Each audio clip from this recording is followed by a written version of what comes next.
Mesdames, Mesdemoiselles, Messieurs, Daniel Pilon, CPA, chroniqueur financier. Bienvenue à cette capsule spéciale qui va faire la lumière sur quand doit-on faire les premiers rapports d'impôt d'un jeune. Il a 16 ans, il travaille. Il a 18-19 ans, il ne travaille pas. Quand est-ce qu'on fait ça? Il est temps de vous parler des jeunes, vous là, il faut les aider à bien partir dans la vie. Et j'ai justement mon petit-fils avec moi, écoute.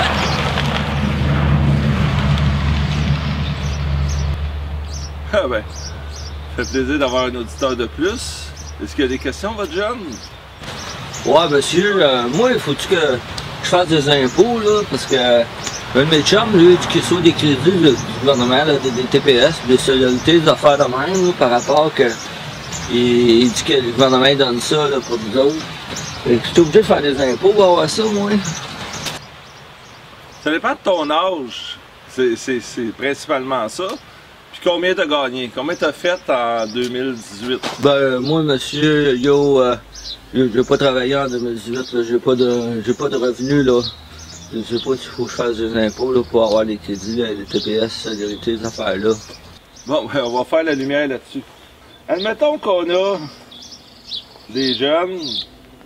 On a trois différents. Un qui est né en décembre 2000, l'autre en janvier 2001, l'autre en septembre 2001.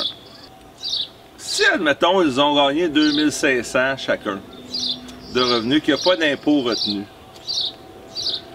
l'employeur, généralement, il va retenir un petit peu des régimes québécois d'assurance parentale. Je pense que c'est 0,54%, une affaire de même. Ils vont retenir aussi un peu d'assurance emploi. Je pense que c'est 1,3%. C'est qu'en haut de 2000 $ de revenus, ces montants-là ne reviennent pas. Si le jeune a fait 1900, s'ils ont retenu 25$ d'assurance emploi puis 11$ d'assurance parentale, ça vaut-il la peine de faire des impôts? Mais dans un cas, exemple, en haut de 2000 de revenus, 2500, il n'y a rien qui revient. À moins qu'il y ait eu de la Régie des rentes du Québec, parce qu'il a eu son 18 ans dans l'année, ou qu'il a travaillé, il a fait des bonnes payes, là, ils en ont retenu. C'est pas pareil à des jobs à temps partiel avec une petite paye à chaque 2 semaines. Mais on va regarder point de vue crédit TPS, crédit de solidarité. S'il est né en décembre 2000, donc en décembre 2018, notre jeune avait 18 ans. Donc, la règle pour le crédit de solidarité, pour être admissible en juillet d'une année, il faut avoir eu 18 ans en 31 décembre de l'année d'avant. Donc, lui se qualifie pour le crédit de solidarité. Donc, oui, on fait ses impôts. Oh, comme oui. Le crédit TPS, le crédit de solidarité, c'est pas pareil. Les vieux comptables, on sait tous que le Québec, il faut toujours que ce soit différent du fédéral. Pas moyen d'avoir une harmonisation depuis qu'ils ont créé 2 régimes fiscaux. Je pense que c'est dans les années 70, c'est avant mon temps. Tout s'est multiplié et tout s'est compliqué. C'est devenu monstrueux.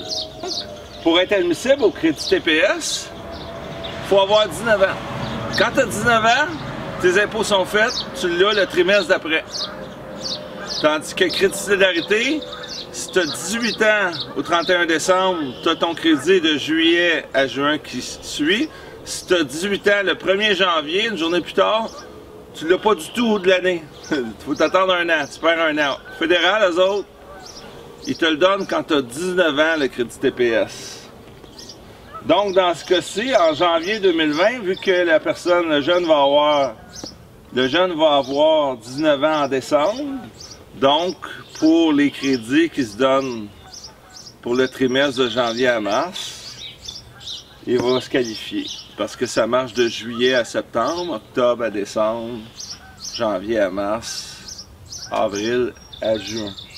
Pour notre jeune qui est né en janvier 2001, son crédit TPS va être en avril 2020. Parce qu'il va avoir 19 ans en janvier 2020, donc il est dans le trimestre janvier-mars. Donc le trimestre d'après, il va avoir un beau 73 $, je pense quelque chose du genre, qui va rentrer. Mais il faut que son impôt 2018 ait été fait.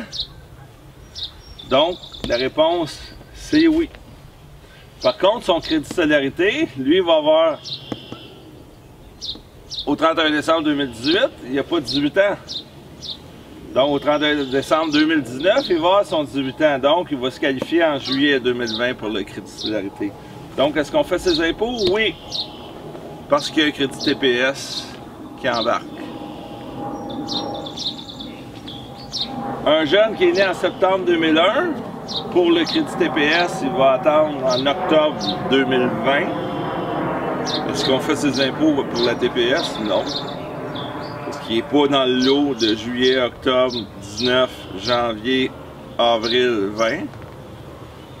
Est-ce qu'on fait son crédit de solidarité? Non. Il va être admissible seulement en juillet 2020. Donc, il faut qu'il ait 18 ans au 31 décembre. Il va falloir faire ses impôts 2019. Pour 2018, non. J'ai fait un quiz pour demander des jeunes qui ont 2500 de revenus, est-ce qu'on fait des impôts?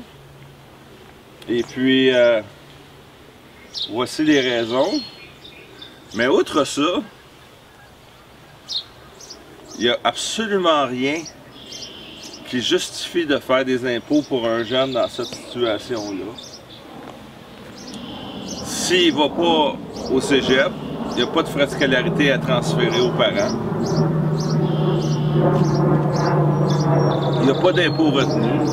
Les montants pour personnes à charge au Québec, ce qui reste dans l'impôt, c'est uniquement pour les enfants qui ont des études postsecondaires. Il n'y a absolument rien.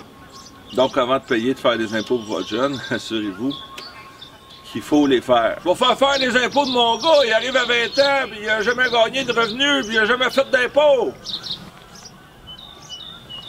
Mais, il est plus que dû.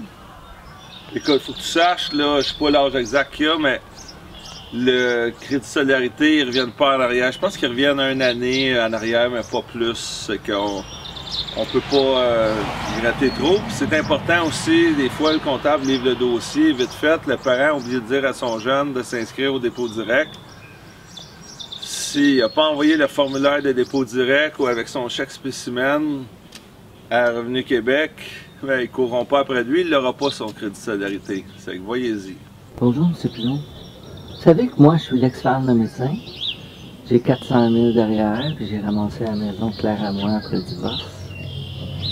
Puis j'ai deux jeunes garçons. Et cette année, j'ai 35 000 de pension alimentaire dans mes revenus. Puis je vais déclarer une dizaine de mille de mon revenu autonome, comme vous l'avez suggéré, pour ma sideline du samedi soir que je fais au centre-ville. Pensez-vous que je vais avoir encore le droit au crédit TPS solidarité? Il ne devrait pas avoir de problème. Si vous avez 35 000 de pension, vous rajoutez à peu près 10 000, 45 000, monoparental, 2 enfants. Vous vous qualifiez encore pour la TPS et solidarité. Vous va peut-être avoir un petit peu de réduction parce qu'à partir du moment où tu dépasses un certain seuil, là, autour de 35 35 000 dans ces coins-là, il y a une petite réduction qui se fait. C'est comme un genre d'imposition cachée. Ouais, excusez, monsieur, là, comme ça, mon chum, moi, il a gagné 10 000 l'année passée, là, puis il dit qu'il retire 3 000. Ils ont même pas retenu l'impôt des affaires-là, si ça paye, là. Moi, je comprends pas ça. Parce que ton chum, il doit être né en décembre 99 ou avant. Donc, il avait 19 ans au 31 décembre 2018. Il se qualifiait pour les primes au travail. Ça, c'est le plus beau bonbon que les jeunes n'ont pas. C'est qu'un jeune qui arrive avec un T4 de 10 000, il a justement à peu près le maximum des primes au travail fédéral Québec. Ça dépasse 3 000 $, c'est que les jeunes sont contents. L'année d'après, quand ils gagnent 15 000, puis ils retirent à peu près rien, là, ils sont en maudit, ils changent de comptable.